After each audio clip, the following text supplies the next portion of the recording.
Hello, and welcome to Sobercast, where we provide AA speaker meetings and workshops in podcast format. We're an ad-free podcast, and if you enjoy listening, please help us be self-supporting by visiting Sobercast.com, look for the donate link, and drop $1 or $2 into our virtual basket. We hope you enjoy the podcast. Have a great day. I'm Andrew. I'm an alcoholic. And I've been sober since October 26th of 1997. For that, I'm very grateful. Got my 2 coffees. I want to thank Leslie for asking me to speak, wherever you are. She told me who her 4 finalists were for this meeting, and I wasn't on the list. So she must have had some no's or some no-shows, and here I am. I want to thank the committee for my blanket. Wasn't sure what it was, but I was told it's a blanket, so I guess all the speakers get one. Looks more like a sleeping bag. There we go. Pretty nice. You won't need it this morning.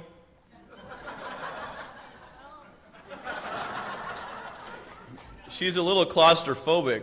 I don't know if you know this, but she was stuck in an elevator for an hour last night.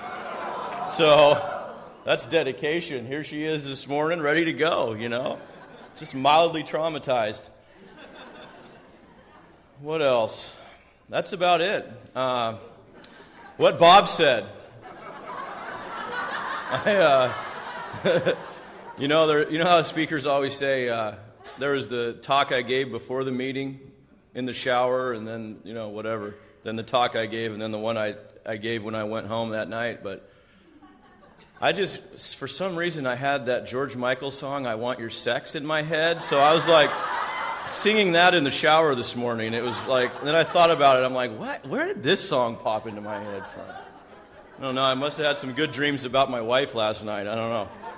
But good to be here and be sober. I don't really talk to other humans normally before 10 a.m. So this whole thing is a bad idea.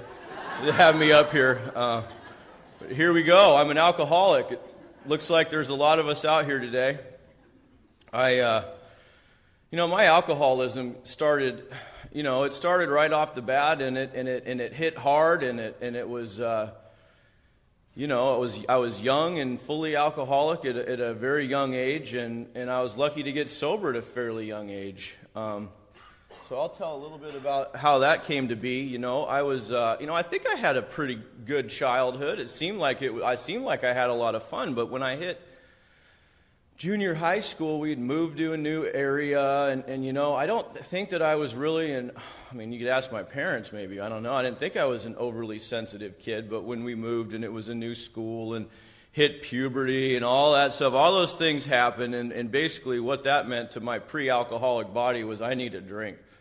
I don't know anybody. I'm all of a sudden extremely self-conscious, which I've never been before, and just having difficulty, not thinking about me. And I've heard it said that it seemed like everybody showed up an hour before school and talked about who was going to be friends and who was going to say what and who was going to do what, and and I'd get there and I'd be on the outside looking in, and I didn't have any real friends for a while, And so, that's all I can really remember before I took that first drink. I started to get a couple buddies and started to adjust, but I also started to really act out a lot. I got in a lot of fights. I got expelled from school a lot, or suspended from school, I should say, not expelled, and just kind of a troublemaker, and I got a couple troublemaker buddies, and we found somebody to buy us 3 40-ounces of Old English 800, which I didn't know about so much other than the rap music that my suburbanite, white-breaded person was listening to. I don't know why, but something about that, gangster L.A. Compton rap just kind of hit home for me, and I was digging it. So I was listening to that, a lot of Eazy-E and, Ice Cube and N.W.A. and Ice-T and, all those guys. And they talked about this Old English 800 a lot, and so I had to get me some. You know what I mean? I found this person. We found this person. There's three of us. We went to this park in Eugene, Oregon, called Bond Lane Park, and it was right around the corner from the house. And it was at night. It was like 9 o'clock or 8 o'clock. It was dark, and we had our 40s, our 40s, and man, that was some horrible tasting stuff. It really was bad. But once you got past the first couple good chugs, it started to taste better. And when I got down to the O and Old E, when I got about halfway done with that thing, it changed my life. It rocked my world. It changed me forever. It was, I realized that, my parents had told me, basically, that I was going to be an alcoholic. Okay? I mean, I knew this was coming. They had talked to me about, Uncle Crackhead and, Grandpa Alky and so-and-so and so-and-so, and they'd kind of called it, at a young age, and they'd told me about it. They told me some other weird stuff, too. But that was the one I remember the most. And so, I drank that, and it changed me. It changed, like Clancy says, my perception in a good way.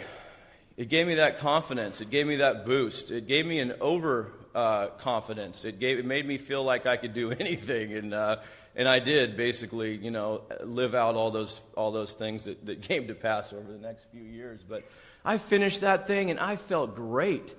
I mean, I just felt like a world-class boxer. I felt like a lover beyond lovers. I mean, just like the man. And I could run fast, and I could dance. I could do. And I was with a couple dudes in a dark park drinking 40s. But I mean, I just knew these things that I just knew, and it just felt so good. And then my buddy Ron, he drank his about halfway down, and he just projectile vomited it right back out, and then finished it. Yeah. He's a member of Alcoholics Anonymous today, sober, like 6 or 7 years now. And then the other guy, he drank half of his and put the cap on it. Something wrong with him. There's always been something wrong with that guy. Always. He, I went to his wedding in sobriety, and he's doing cocaine, and I thought, oh man, finally going to get the potential this guy has out of him. And, the next day he's like, he's saved it for the following New Year's. Seriously? I mean, I didn't even think that was possible.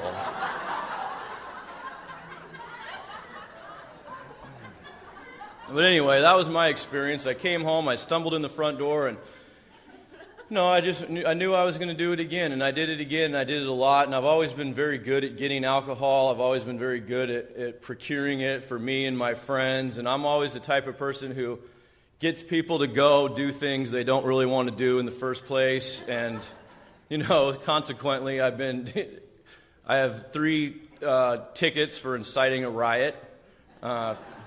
It seemed so harmless in the beginning. But anyway, so I got a fake ID, and I went down. I found an Asian liquor store, and they wanted me to fill out some paperwork attesting that I was 21, which I was happy to do, and started buying alcohol for the whole school basically, and that would drink anyway, which was quite a few people actually would. I thought, thinking back on it, drank. And then I started stealing to get money, and I had a paper route, but it just wasn't really enough to cover my alcohol expenses. So I would, steal car stereos, things like that, and I ended up spending every weekend my freshman year of high school in juvie, Skipworth Juvenile Detention Center, which learned a lot in there, actually, on the weekends. Check in Friday, come out Sunday, go to school during the week, play football, play baseball, play basketball, whatever. Go back to juvie on the weekends. It was just... it didn't seem like, to my parents it seemed like a horrible consequence, but to me it just seemed like, just another step in the process of me becoming a full-blown drinker, which was kind of all I really wanted to do. And I know high school was good. I drank through high school. I got arrested a number of different times in high school for different things and went back to juvie a number of times, but I never got expelled from high school. Somehow I managed to stay involved in sports and get good enough grades to continue to play sports, which I loved, football especially. And I was eventually able to graduate. My senior year, I had a little mishap. I had a number of mishaps, but the one I share about a lot was when the summer before my senior year, I was getting ready to play football. We were getting ready to start daily doubles, and I went and I stayed the night with my friend Troy out in Coburg. If any of you know where that is. Nobody? Oh, wow, one. Yeah, good, two. The Bowen family, that probably tells you everything you need to know right there. And went out there, and his dad is like full-blown alcoholic. I mean, just bad, distended liver, and this guy, he was an equipment operator, and it was, just drink and puke until it would stay down. And, I didn't really like that so much. I didn't think that would be like me, though, it was one of those deals. And anyway, he had a bunch of half gallons of Canadian Mist, and Troy and I got up and decided to have one for breakfast, and we were pretty much done with it about 11 o'clock in the morning, and we called our friend Eric because we decided we wanted to go ride horses, and Eric, he was willing to come get us. He knew we were just blitzed, and drove over and picked us up and took us to out West 18th in Eugene to go where these horses were we were going to ride. But we were hungry, you get hungry after drinking a half gallon of Canadian Mist for breakfast.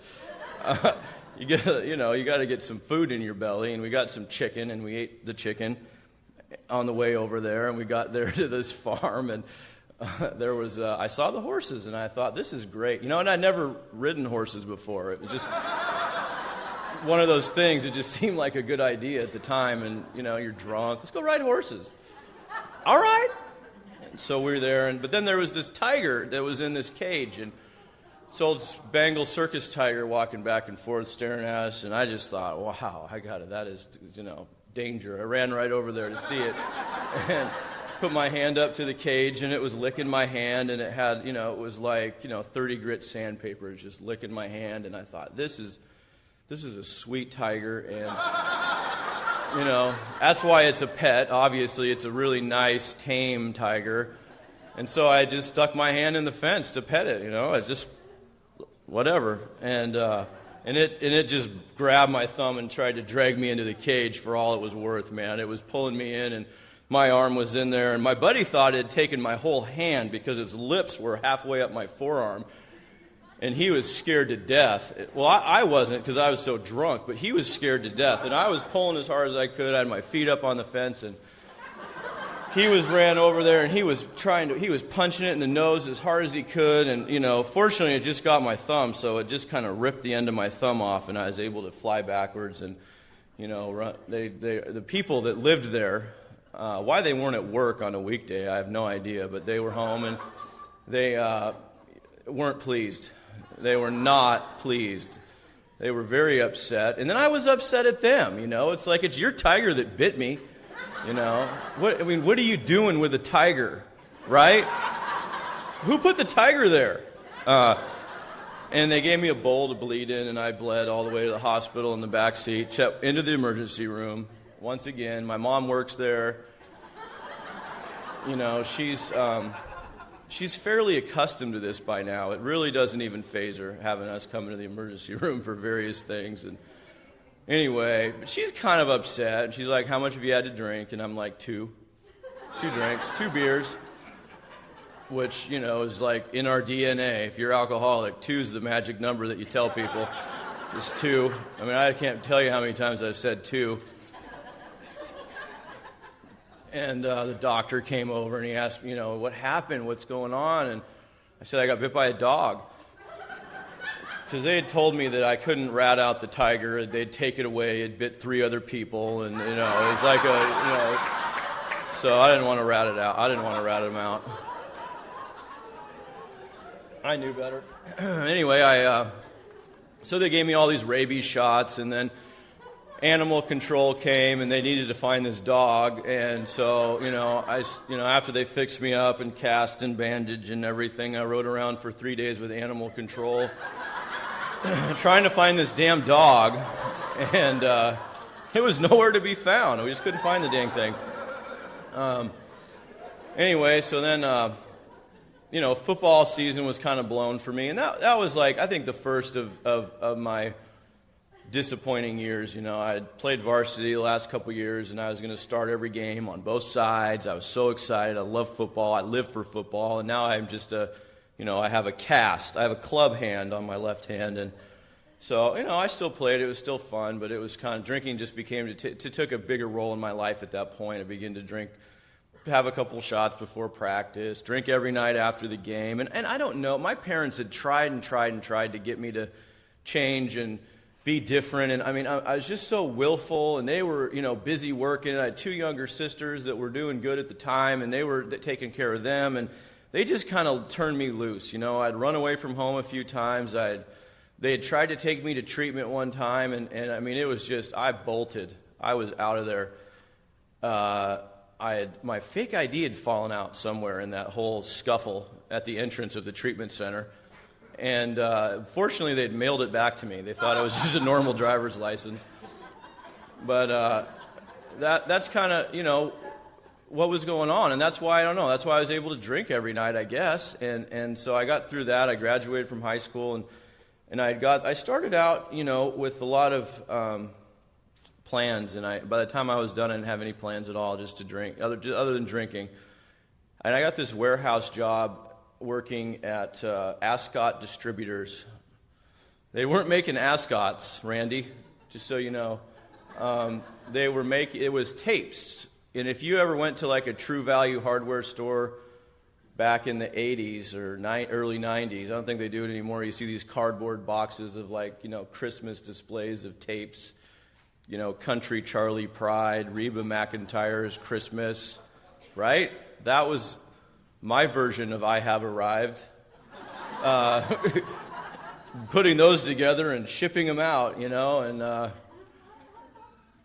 and then smoking a lot of weed during the day because you couldn't drink at work, but you could smoke pot because one of the owners did. And I was just, so high all day, every day. Too high, really. I wasn't ever a big drug addict. I didn't even smoke pot really towards the end of high school, but it just, made me so hungry, and I'd fill my stomach up with chili cheese dogs and Doritos and just, I have a propensity to eat anyway, and you throw a little weed on there, and but then I'm too full to drink, so I just really kind of avoided this stuff. But by the time I got off of work, every day I needed a drink, and my girlfriend, who I had adopted as my girlfriend and moved in with her because she had a lot of money and paid the rent when I was short, always had a half rack of Budweiser in the fridge when I got home. That is, if I wasn't such a bad alcoholic, that could still be happening today. Because that was not a bad deal. I was using her and cared nothing for her, but I sure cared about the Budweiser, and it made me feel like I loved her. You know what I mean? And I love Budweiser. I love anything with alcohol in it. I'll be honest. I do. If it's got alcohol in it, I'll drink it. And that was my life, and it was fun. And we're animals and living in, how it was in Eugene. It's just, country, hillbilly, go downtown, find a hippie, roll him, take his weed, sell it or smoke it, go to the bar, fake IDs, get in a fight. I've been in more brawls, just giant melees, and it was just accepted, I had this one night, I just couldn't even believe it. I was told this guy was a rapist. And, I just, tell me that's all I need, set me going. And I walked over there and hocked a big loogie right in his face.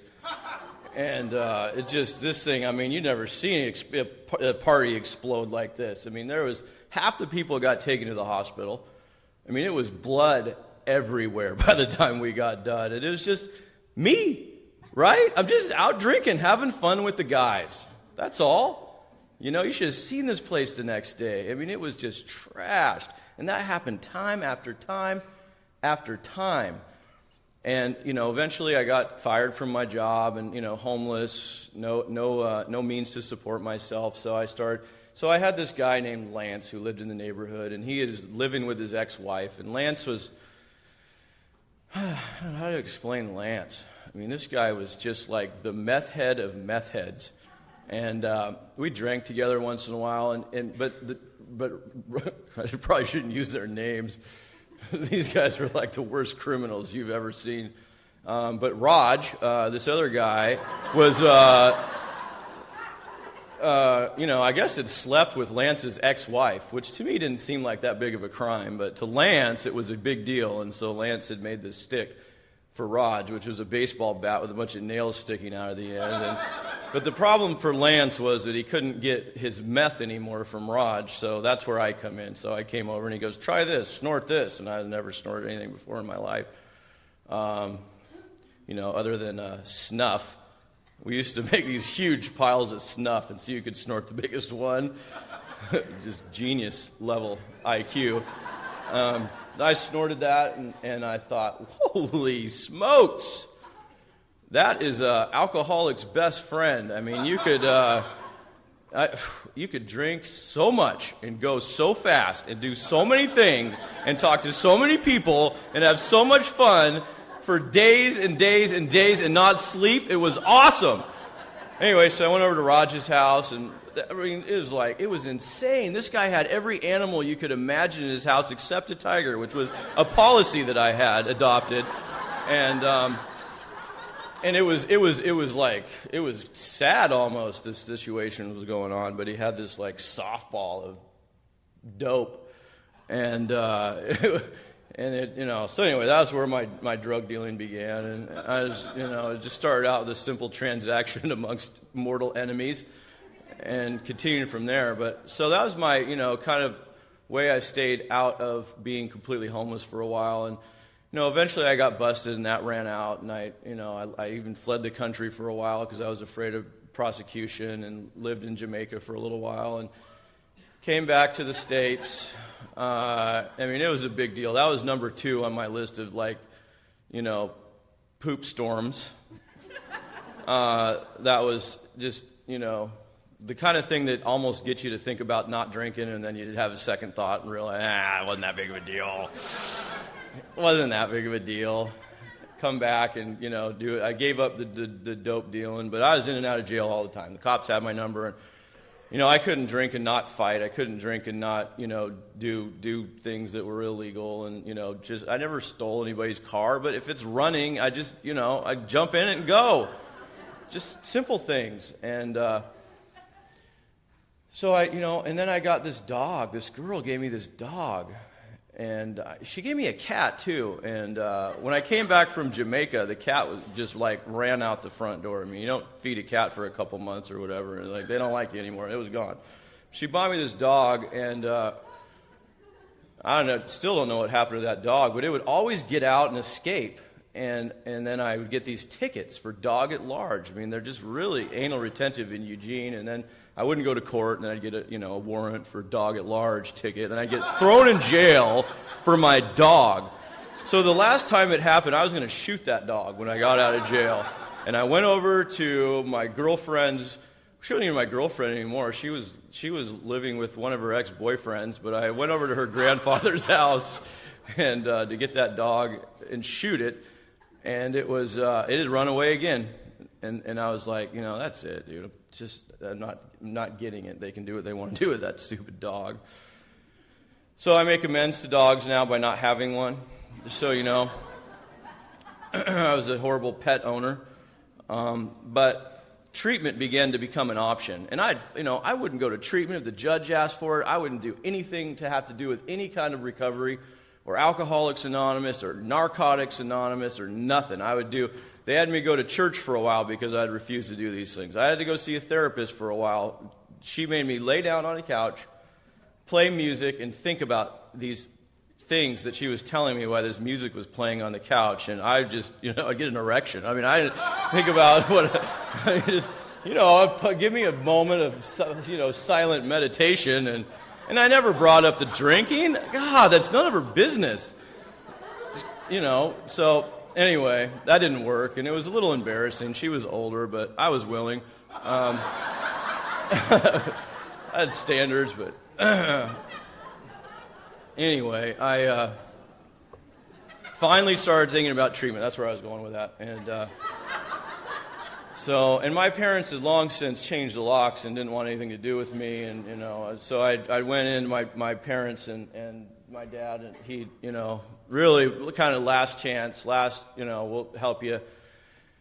And I agreed, and I went there, and there was an intake counselor, and he was like one of those. I mean, he could have been a college professor by the way he looked, so, I immediately didn't like him. And he was talking to me about how he went on vacation, and he would sit in a bar, and he would watch non-alcoholics drink. And he described how they would drink a drink or two drinks, or maybe not even finish the second one. And I just thought, my mom drinks like that, who cares? But why are you sitting there watching them? What is wrong with you? You're a disturbing idiot. No, I'm not going to your treatment. And I, negotiated a deal where I just did outpatient. Well, I was serious about getting sober at this time. I mean, the heat was on, and I went to my first outpatient meeting, and I had a couple glasses of wine. And for me, that was really, really good. A whole day had went by, 5 o'clock in the evening, 2 glasses of wine. That's incredible for us, right? I mean, to do that, no job, nothing, just 2 glasses of wine. And they shunned me. They turned me away at the door. They said, "You've been drinking. You have to be sober." I said, "That's why I'm here, to learn how not to drink." I thought that was the point, and apparently it wasn't. So next week, I was blitzed. I came stumbling in there, and they checked me into detox, and I went to my first treatment center, which was phenomenal. Phenomenal, right? Treatment, it's kind of the best, huh? You go in there. This place is Serenity Lane in Eugene, Oregon. It was amazing. I mean, after the detox was over, that is, it was amazing. They had great food and 3 meals and a warm place and out of the rain and a comfortable bed and pretty girls. And I mean, we went to the YMCA every day and swam and sat in the hot tub, and I immediately got a girlfriend in there, and it was awesome. We went to group therapy, and you just sit and talk about yourself, and oh man, I love talking about myself. And then you'd get feedback, and oh man, you're really getting this thing, and and then we go to the science side, and this is probably, Howard probably knows what they're talking about, but I have too many oxide 2s in my platelets. Did I say that right? So kind of over my skill level at the time, but I figured you'd be able to explain that one to me. And anyway, that's what makes me alcoholic.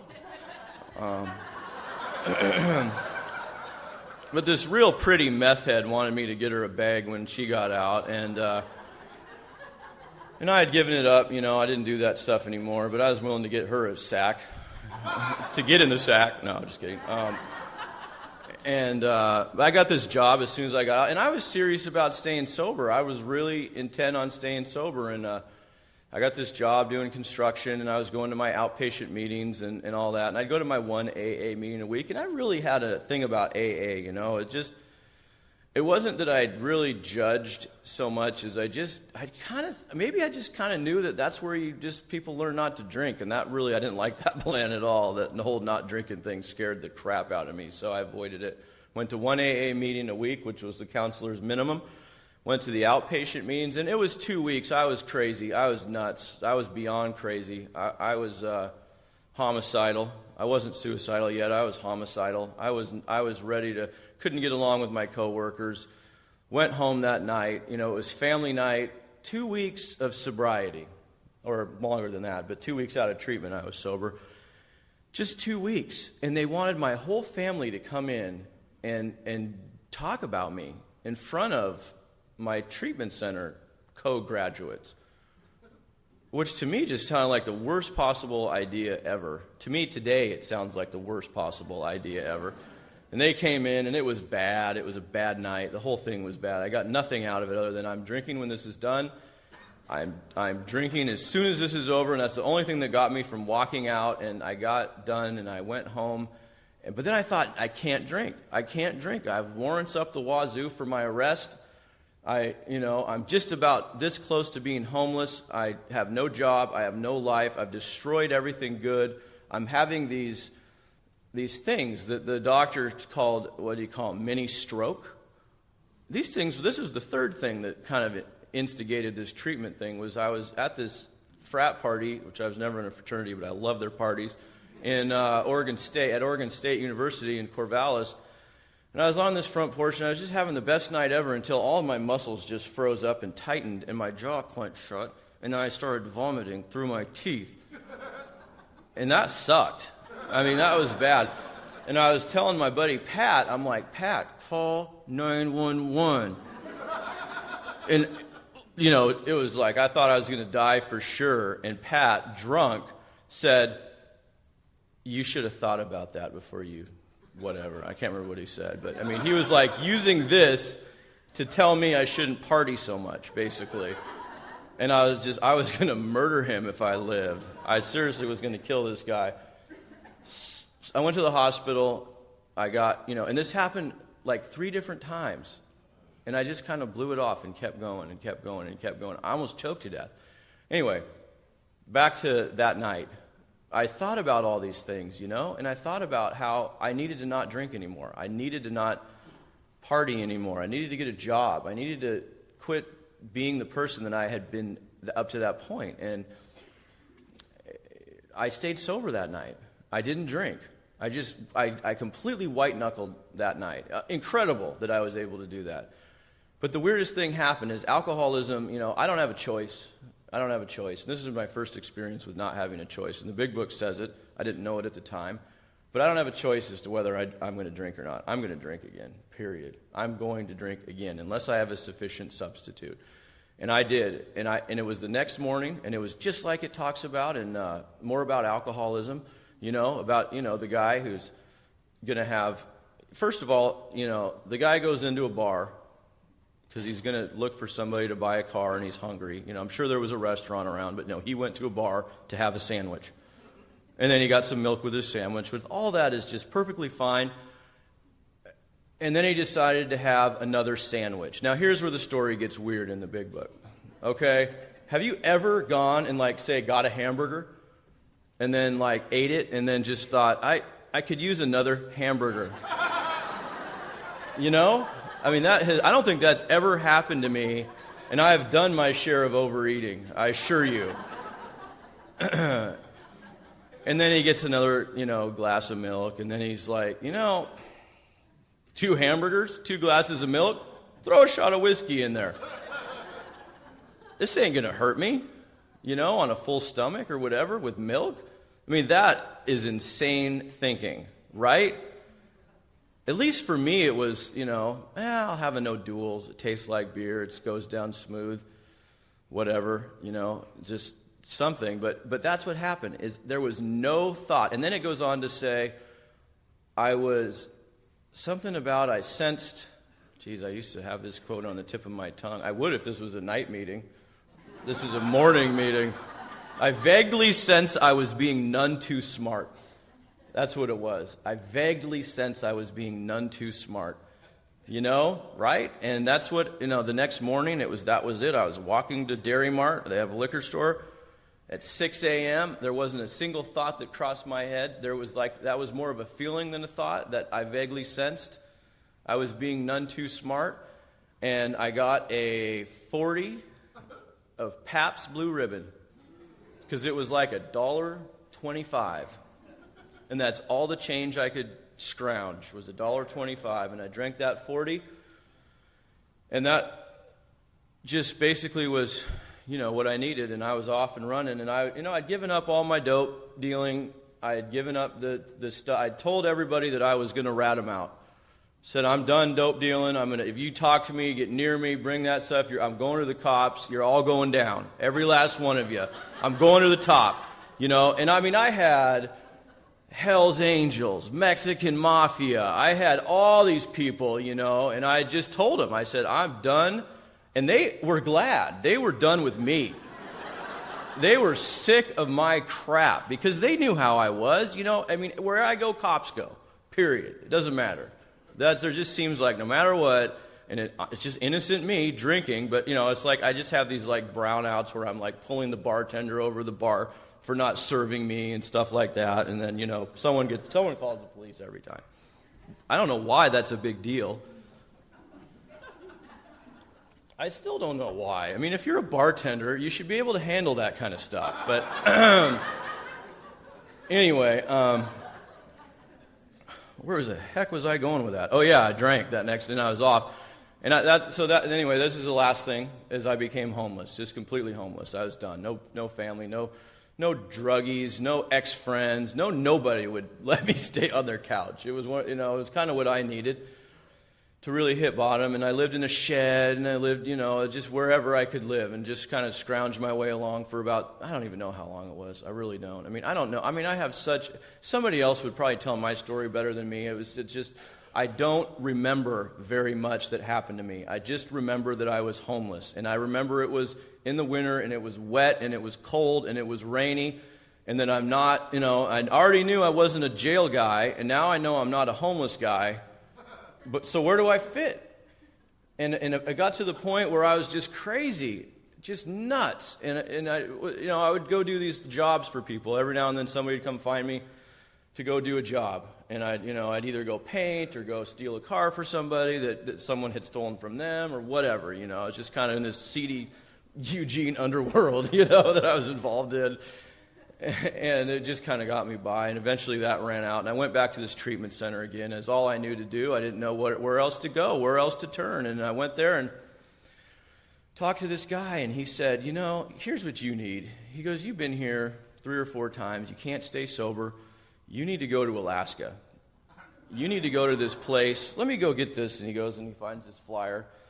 And it's this beautiful place with green fields and horses, and he's like, you need to go here, you can't drink here. You're locked away in the wilderness, 10 feet of snow, wolves, bears. You can't get to alcohol. This is what you need. And I thought, and then I don't know what it was about the whole thing about, he said, and then they have these Christmas shows, and you can all sing and be in a play together. And for some reason, that sounded nice to me. And I don't know what that was all about. But, I've never really been that guy. But for some reason, there's something about that kind of drew me in and sold me on the deal. So I decided to come to Alaska. And it was rough. It was rough. I hit the airport in Seattle, and I got just blitzed, hammered drunk. And I had been pretty much drunk around the clock, having all these problems. I had completely lost feeling in my hands. My nervous system was shutting down, which I think had something to do with those mini strokes or whatever. I just couldn't feel stuff, and every now and then I get like a tingling sensation in my hands. And I knew it wasn't good. Something about my health was wrong. And I got in the airplane. I flew to Alaska, and the Nugent's Ranch bus picked me up there, and I just tumbled in, and I didn't really. I kind of there was people in there, and it just didn't. I kind of got the sense that it wasn't what I thought it was going to be like. And they drove me out an hour, and I got to this place. And I didn't notice it right away, but they got me into detox, and it felt like there was something wrong. And I had my Marlboros, and I went outside to smoke a cigarette, and it was like the wind was blowing like 50 miles an hour. There's no trees to stop it. It was just like, I immediately felt like I got frostbite everywhere. I had no warm clothes. I had been homeless. I ran back inside, and then I'd run back out and try to smoke and run back in. It was like those 3 days were crazy. And then they took me downstairs the next morning, and I got down there, and I went into this room, and I walked in through this door into this room, and everyone was sitting around in a circle with a hat on that was covered in flowers and fruit. And I just thought, Jesus, I am hallucinating. And I had done just a ton of LSD. I had done so much LSD that I'll never be in any government for anything ever. And so I just knew that was it. I was having a flashback, but it turned out it was Easter, and it was Easter bonnet day at Nugent's Ranch, and anyway, it kind of made me feel a little better that it was a holiday. I had breakfast, and it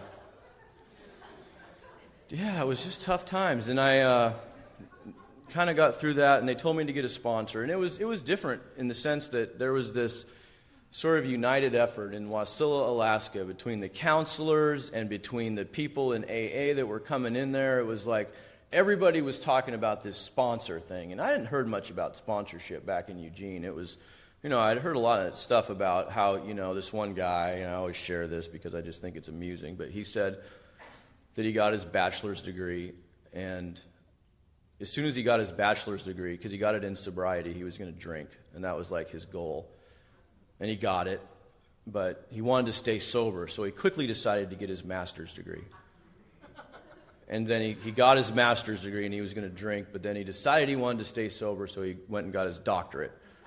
And he was almost going to graduate, and then he was going to drink or whatever after that happened. And he lost me at bachelor's degree, like, whatever, this AA is stupid. It sounded to me like pure misery. It sounded to me like a lot of people, and this other guy would share, and he was so angry. And he was an alcoholic meth addict, and he would rant and rave. He was one of those guys, his arms were flying everywhere, and he'd yell and scream, and I just thought, this guy is not serene. He's not saying the serenity prayer or whatever.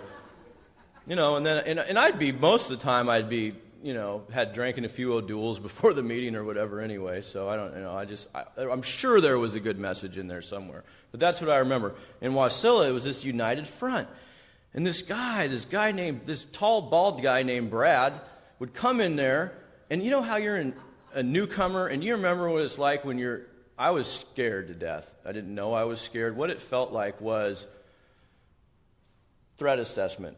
I don't remember you saying that before. But that's what it was, It was threat assessment, It was, first of all, I needed to shore up the lady situation. Then I had to find out who the threats were. Then I had to find out who the fighters were. And then I had, all that stuff going on as soon as I got to treatment.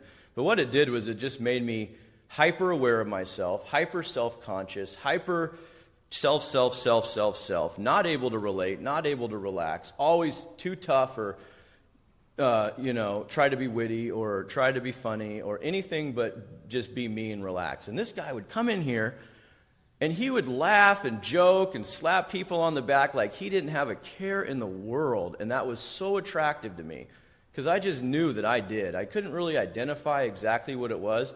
And consequently, as long as I'm talking about Bob, I got a lot of my stuff from Bob. I listened to him all the time, and I knew him. I've known him ever since I got sober almost, from seeing him at conferences. And there was this talk that I gave at the Alano Club. No, it was at the Dry Dock when I was like 2 years sober. And it was all Bob. And it was good. It was good. I mean, I blew that crowd away. And they came up to me afterwards, and they're like, "You should run for office." And I was 2 years sober, like, and it was the best talk I'll never give that good of a talk again. I hit my peak at 2 years sober, But then I didn't see Bob for a few years, and then he came up, the intergroup brought him up for this all-day step study or whatever, and it was really cool. But I noticed that he was stealing some of my material when he was sharing, and kind of disturbed me a little bit. I just wanted to say that, I'm still kind of upset about that. I repeated crap so long I thought it was all mine. And there's nothing that's all mine except for the really dumb parts of my story. There's nothing new that you're going to hear here, that's for sure. But anyway, so there was this guy, and he was just on it, and I didn't want to ask anyone to be my sponsor. I just didn't want to go through that, but I was kind of forced into it. I'd get to that. He'd take a van full of guys to the meeting, and they would attack me. They would all come up. They would circle around me. There was Jimmy Fenster and Kurt Burrows and Ron Clemens and I can't remember, Robert and a few other people and Brad, and they were, you need a sponsor. You don't got a sponsor? What are you doing? Are you serious about staying sober? What? You are? Well, you need to get a sponsor then, act like it. Blah, blah, blah, blah, blah, And I was kind of offended on the one hand. And on the other hand, it was nice to have the attention, and it was also nice to have everybody on the same page. They were all saying the same thing. And pretty much the message was, rammed home, and I got a sponsor eventually. I got Brad, and he said two things to me. He said, "Are you willing to go to any lengths to stay sober?" Was the first question, and I said, "Yes."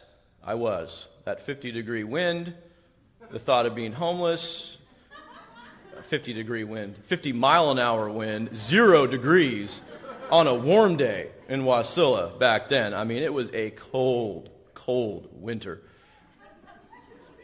Yes, willing to go to any length to stay sober. Any length. Whatever I got to do, short of, never mind, I will do to stay sober.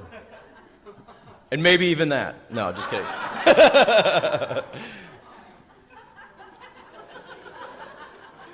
And then he said something that pissed me off. He said, okay, well, here's the other thing. When it comes to your life, my thinking is better than your thinking. Do you understand that? And I paused for a minute, and then I lied and said yes.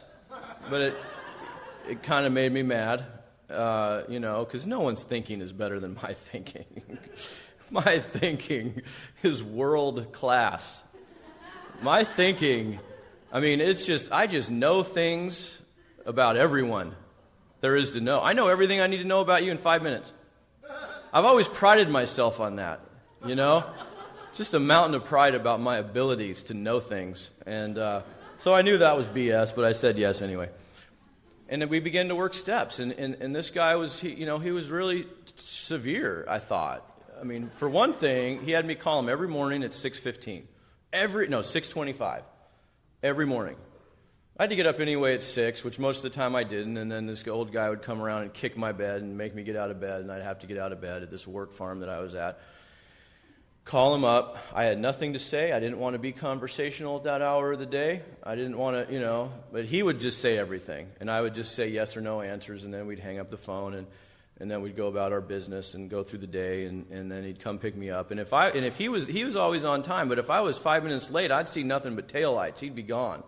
He didn't have to say a lot about that. I kind of figured it out, We kind of just started being there ready to go, and he'd take me to the meeting, and we'd go to the meeting and get to the meeting, and I'd sit in the back, and then he'd make me sit in the front. And it was kind of like this. I'd be in the back. It was only 3 rows and about 9 people, but it felt like I was all the way back there in my head, my disease of perception. And he'd say, "Hey, drool boy." Okay? Now imagine, if you will, I'll use Ross as an example because he was late. I haven't got a good nickname for Ross yet, but anyway. Ross, newcomer puke. Here's your seat. While he's sitting back there amongst all his buddies. And we have to be tough. We can't let anybody do that. I mean, don't disrespect me. You do not disrespect this homeless pig farmer. You will feel the heat. It just doesn't happen. But then I'd remember that 50-mile-an-hour wind and those temperatures outside, and I would do the 3-row walk of shame to the front and sit down as I was told. And then during the meeting, I would talk a lot. I had a lot to say, a lot to offer, and I felt. And Brad and Ron, they were like the 2 pillars of Alcoholics Anonymous, sitting in the 2 front right there, and they'd both look at me at the same time usually and say, "Shh." The faces would all just, they'd do demons, just bristle with antagonism, I just want to murder them both right in their seats. I'd think all these thoughts about, and I'd forget about that, and I'd go back into my 2 feelings that I had at the time. And it was hate and lust. Those were the 2 ones I could summon at any given moment. They were interchangeable, back and forth. I could hate and lust at the same time. I mean, I had skills. There was only one girl in the meeting to lust after, and she was gone shortly thereafter, and it was all dudes, and it was just hate. That's all I was left with. It was just hate. And I go back to the treatment, and there was no girlfriend there or anything, It was just like God was just working me over. There was the only cute girl was a lesbian at the pig farm, and they were all older than me. They were all homeless. They were all just like me. I was just, I was 23 or whatever, and. Anyway, that quickly became not a big deal. You work with what you got. But Somehow I made it without having a girlfriend. I say, let me just throw that out there. I made it through treatment without having a girlfriend. But we would work through the steps, and we did all of them. It was great. He took me through them, and each one seemed a ridiculous, insurmountable hurdle. The 4-step, and I hate speakers that go through the steps because so I won't. So I'll start with one. I'm just kidding. And he was a really great sponsor, But something happened when I was about 9 or 10 months sober. I was out at the treatment center, and I was kind of coming to my own a little bit. I got this job making $6.50 an hour at MAPCO, working the night shift. I had arrived again. I felt like I was somebody, and I was at the meeting, and my sponsor, I was such an arrogant little puke, Lord Almighty. But my sponsor was sharing that night, and I was timing him, and I wasn't the timer. But he went for like 8 minutes, and everybody else went for 4 or 5 minutes. So after the meeting, I figured it was my job and duty to talk to him about it, and I pulled him over to the side, and Brad, so listen, everybody else, 4 or 5 minutes, but you, I know you didn't know this, but you went 8. And just bring it to your attention, so you understand. And he knew this wasn't going to be good, so he brought me in the back room, and he said, listen. He goes, how long have you been sober? And I said, 9 months. And he said, how long have I been sober? And I said, 9 years. And he said, don't you think I know a little more about staying sober than you do? And I could do the math. I was pretty quick at math always. And I said, yeah. And he said, he said, where do you live?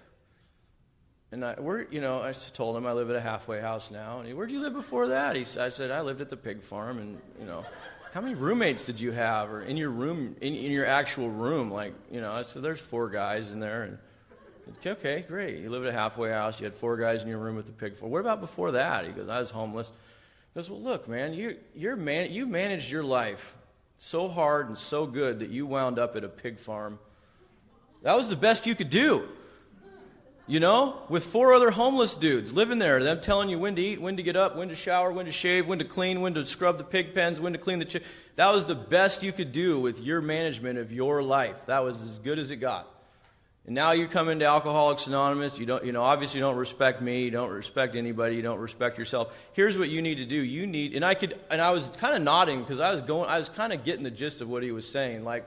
It sort of dawned on me at 9 months sober that I can't manage my own life. And it hadn't dawned on me before that. When you're in a treatment center, you don't really understand the steps to the full, and if you're new here, I'm not saying you haven't worked steps or had a spiritual experience of some kind. I'm just saying when you're not in treatment anymore, life hits you right in the face. And you almost have to go through the steps again because everything's real. You got to work and pay your rent. You got to go. Your spiritual life counts. Your spiritual life is going to make the decision of whether or not you go to the meeting that night. And everything just becomes so much more real and uncomfortable. And he said that to me, and I just, I was kind of understanding that I had not really worked the first step to the extent that the big book requires. And he said, you haven't been able to manage your life. And he said, and he went on about this respect thing, and he said, you need to respect one person, and that person is your sponsor. I don't care if you do or not. He didn't care. It was never a big deal for him, if I got him a cup of coffee or, showed him a little deference or respect. It was for me. And it was like the most powerful thing that happened to me in early sobriety was that one person, because I had no respect for myself. I just knew I was a loser. I knew I was just a piece of crap. I was a user and a taker, and I had a million amends to make, and I'd caused all this grief and problems in my life. And he told me that I needed to start there, and if I started there, I'd begin to sooner or later respect myself. And then he added on the old timers, and then he added on the other people in the rooms. Then he added on the newcomers over time, and slowly but surely, I begin to have that thing called self-esteem, and I begin to build that thing called respect. And it all started with sponsorship. It all started with having that one person in my life, and I slip back into being a smart aleck sometimes, trying really hard not to swear. And that doesn't sound good, smart aleck. But I just slip into it sometimes, but it doesn't matter for him, but it's not good for me. I need to continue to have that one person in my life, because without that, I begin to lose it. And I have, a daily reprieve contingent on the maintenance of my spiritual condition. And for me, I need to show respect. I need to be respectful. It's something that I can give back to the world. It's something that I can do. And so, he reminds me of that from time to time. Because my natural state is that, the kid on the street. And it seems like it's, I know it's not, but sometimes it seems like it's only skin deep. You get me away from meetings long enough, and all that stuff starts creeping back into my life. But I had a home group. I had a bunch of guys who were doing the same thing. They were all on the same page. They were serious about the solution. They did not let me share the problem unless it was immediately followed up by the solution. I had to have a commitment at the meeting. I had to have a commitment at all the meetings that I went to. He told me that I could not get a job that made me miss my meetings. And this was radical for me, because up here in Alaska we get slope opportunities, and work on the peninsula and go here and go there and all these things, and I've not seen a high percentage number of people doing that in AA and be successful. Every now and then you get one or two that make it work, but he said I'm probably not in that success factor area of those. I'm not the one. Basically, that I am an alcoholic's alcoholic, that I am, just about ready to go off the rails at any given day, and that I need a steady, strong diet of Alcoholics Anonymous. And, it's kind of amazing. There's a spiritual thing that happens when you make a surrender in AA, and it doesn't matter what the surrender is, and it doesn't matter how you feel about it. It doesn't matter if I disagree with every fiber of my being, which I did, something happens. And I worked that map code job, gas station night attendant, armor-alling the pumps, sweeping the sidewalks, occasionally having bouts of stomach problems from the wings at the windbreak, and I'd have to go in the bathroom, and then people would have to leave money on the counter when they got there. But, other than that, it was pretty good. And it was humbling. It was humbling. And then my next job was, I worked at the school as a safety officer. Security guard. Does it get any worse than that? Spons. This is the worst. I've hit bottom now in sobriety. I have not arrived. I've hit bottom. And then I got a property management job on the side, and they gave me a free apartment with this other guy, and It was mayhem. We were just newcomers, and it was fun. It was exciting, And then I got this other roommate who had seizures all the time. This guy was just looped, and he was Ron's sponsee. His name was Mark. And then I had this other guy that I sponsored named Andy, and they were sitting in a meeting one time together. And Andy was sitting behind Mark, and Mark was flicking this girl some crap sitting next to him, and Andy started getting mad about that, and he started flicking his ear really hard from behind. Well, Mark turned around with his leather punch on his Swiss Army knife and stabbed Andy in the knee. And, we told him to knock it off, and we'd continue with the meeting. It was fine. We just went, we rolled right on through it. That's what it was like. And then we had this old guy who's now passed away named Gary, and he'd fly off the handle all the time and wanted to fight everybody, and he was angry. We'd always had these people come through. And then you get these knuckleheads that would come into this meeting just to wear a hat. Come on. How ridiculous is that? Because we're a meeting that said, please take your hat off. Well, there's 40 other meetings in the valley you can wear a hat, but they wanted to come into this meeting so they could wear a hat. Just to be defiant. You want to be a 4-year-old, be a 4-year-old, that is just the stupidest thing I ever saw. And I was a 4-year-old, and I could see that. So how stupid are they, And my sponsor was just so good about it, I couldn't believe it. He just said politely, please take your hat off or whatever, He didn't make a big fuss about it. And I was irate. Because it was like they were personally stepping on my territory. And I was a gang member who listened to Eazy-E in 8th grade. They don't know who they're messing with. But anyway, I'd get all bent out of shape about stuff, and my sponsor would just be like, just do what you can, whatever. But he is a spiritual giant with a high level of integrity, and that's who I needed in my life. I needed somebody to aspire to.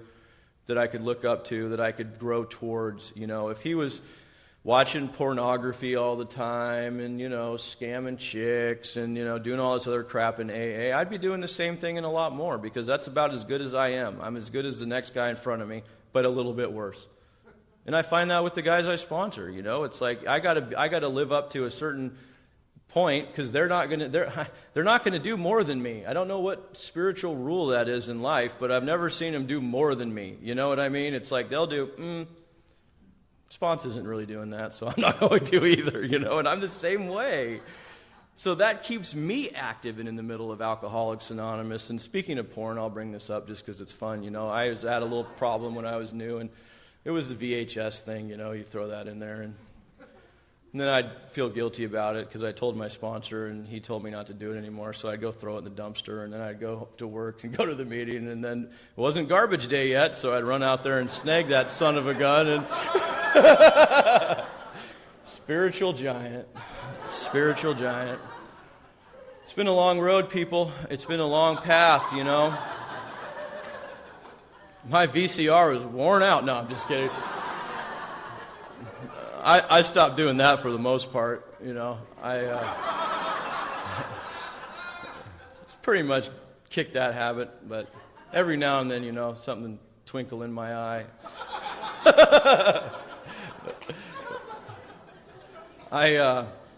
My beautiful wife is looking at me like I'm an idiot right now and shaking her head. With this, I need to talk about that because that's big. I had this girl that I, was dating, and she worked in this office, but there was this other girl in this office that I wanted to trade her in for. But I just couldn't do it, at the time because the girl was only 18. And anyway, years later, she wasn't 18 anymore. And she happened to be single one day, and so was I. And what do you know? Started texting. And it was, I wore like 2 phones out. Because, you date younger girls that are, 8, 9, 10 years younger than you, and they just text. So I learned how to text. Thank you, Shannon, for teaching me that. But that's how I got her, was through text. And anyway, I had been just crushing on this girl for 9 years. I would get these super hot assistants to work for me, and then I'd parade them in front of her office to try to make her jealous. And I'd also just show them that, look at this girl, she's so hot. And they'd agree, And anyway, so one day I was able to make it happen. I locked it down, and that's Alcoholics Anonymous, newcomers. That's what you get. You got to stay in the middle. You got to call a sponsor and do what he says, and you get the girl. Okay? That's all the hope I got for you today, brothers. But if you're new, I want you to get a sponsor. I want you to call that sponsor. That's what I did. I want you to listen to him. Even if he's got job advice or marital advice, he's not doing it for him. If he wants you to get him a cup of coffee, he's not doing it for him. He's doing it for you. And thank God. Now today, I find myself very willing in Alcoholics Anonymous. I hope I can stay that way. Thanks for letting me share.